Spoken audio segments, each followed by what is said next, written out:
One of the things I tell young men, well, and young women as well, you should be a monster. Because everyone says, well, you should be harmless, virtuous. You shouldn't do anyone any harm. You should sheath your competitive instinct. You shouldn't try to win. You don't want to be too aggressive. You don't want to be too assertive. You want to take a back seat and all of that. It's like, no, you should be a monster, an absolute monster. And then you should learn how to control it. I still very much subscribe to that. I have the ability for a young man to be a savage and to be aggressive, but to have that voluntarily under control and live just in that principled life. And that's really where the virtue lies, is the ability to do something, but the discipline to not do it. To choose not to do it, but having that capability, that's exactly it. It's understanding those, those traits as the tools that they are, nothing more, nothing less. Yeah. And a tool that is not being used for what it is made for can just be put on the shelf, and should be put on the shelf when it can harm others. Being a man and being a strong young man is something that's under attack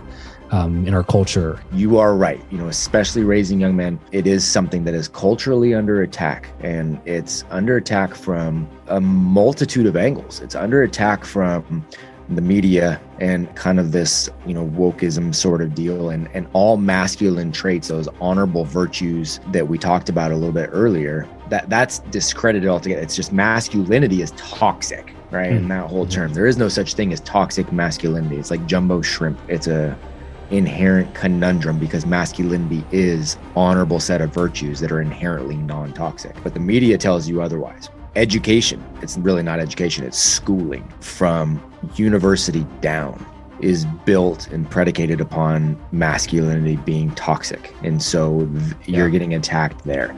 You're getting attacked by distractions. Video games, man, kill me, because these young men get the opportunity to have all these dopamine hits and feel like they're actually accomplishing something, which you used to only get if you accomplished something.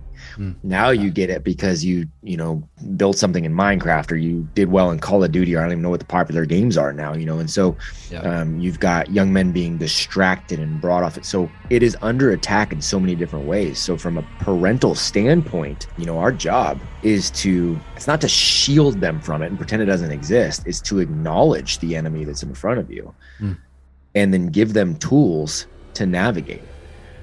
Right? Because if you let them be prey to it, they're in trouble. If you pretend like it doesn't exist and you shield them so they never know, you're also in trouble. You just might be in trouble further on down the line.